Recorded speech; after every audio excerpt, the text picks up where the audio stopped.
Hello, having a tough time making this video. So many people wandering into my video, and it's not easy. Wanted to talk about something really important. There's been a lot of talk about spankings and don't hit your kid, and I'd like to take that a step further. I want to say that tickling is torture. You know, I mean, I remember being tickled so severely that I actually pissed myself, and everyone thought that was funny. Where I couldn't breathe, where I could almost could have blacked out from it. Nobody likes to be tickled. I mean, fine, a little and then leave it alone, but you know, why even do that? Nobody enjoys it. It's not. Sure, you're laughing, but it's not a happy laughing. And I think it's gateway touching to certain people too. You know, let me explain. This is what I really wanted to talk about, and God, it's hard. I mean, certain people could see this one day, and it would drive a bigger wedge between me and members of my family than there already is, if it's possible. You know, fuck it.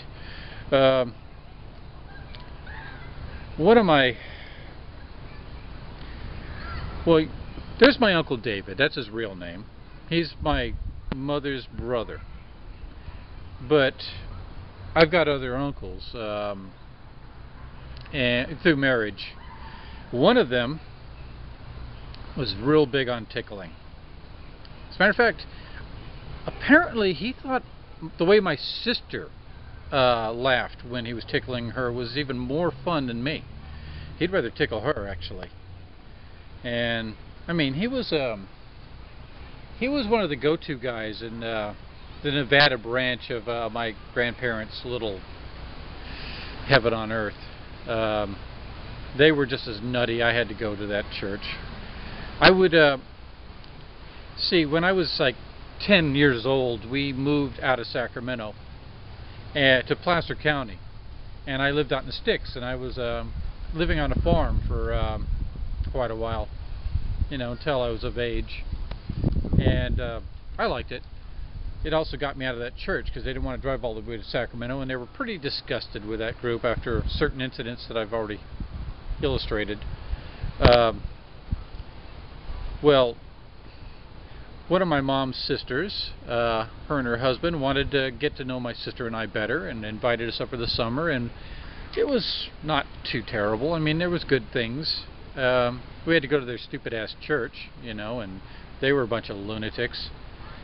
They used to single me out, too. I swear to God, I just couldn't stop asking questions and getting singled out for ridicule in front of everybody, even though they wouldn't mention me by name a lot of times. They would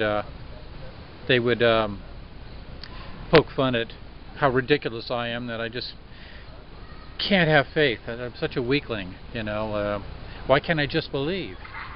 Well, we spent a few summers with them, and then it stopped. I stopped it. I came in from outdoors at my aunt and uncle's place in Nevada, and I could hear my sister laughing with this sound of distress, and I could hear my uncle laughing, mean laughter, sadistic laughter almost. And the room where my sister was staying, the door was shut. Well, I came busting through that door. Well, I didn't bust the door down, but I mean, I came through that door like gangbusters and demanded, "What's going on?" And my uncle, let's say Uncle George, it's not his name, but he was on top of my sister. He had her pinned down. He was tickling her, and his hands were under her clothes. And he looked like a little kid caught playing with his pee-pee. I mean, he sprung off of her, and he was explaining that nothing was happening, that he was just tickling her, having a little fun. And I told him, "Don't you ever touch my sister again. Don't you ever shut a door in a room where she and you are alone." And I was ready to fight this man. I think I was 13, maybe 14. I was ready to fight him. And he was bigger than I was at the time. He isn't anymore. But he was more afraid of me. He was afraid of what I might say. I got on the phone to my parents and I said, look, I don't want to explain this, but we don't want to be here anymore. And come and pick us up. And my parents drove all that way to get us. And we didn't tell them why. I told them on the way home. And my dad said it was probably a good thing because he might have ended up killing somebody. And we all pretty much could put two and two together and realize that wasn't just tickling. Years later, many years later, I hadn't seen them or talked to them in quite a while. My aunt came up and talked to me. And she, without saying anything, she was talking around. And she had mentioned how times have been tough. And, you know, and that my uncle George has been having therapy for some reason. It's funny, she didn't think she needed to tell me why. Probably because we both knew I knew already. Yeah, and he was one of the guys doing sermons. He was one of the guys who could pick whatever song you're going to sing, or we'll close this meeting with a prayer from Brother George. And you know, he still is untarnished. And he's leery around me. When they tried to pull an intervention on me some years back, he was there and he just had this reckless grin on his face. It wasn't an amused grin, it was a terrified grin. And he did not participate in the intervention on me that didn't go very well for the people trying it. Because I, unfortunately, seem to know their Bible a little better than they do. You know, they just believe it. I'm the one who read it. And,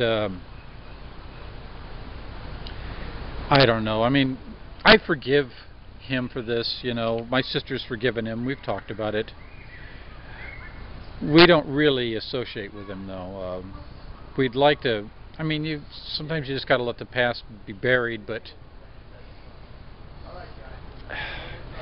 anyway, I just wanted to talk about tickling and why I think it's wrong.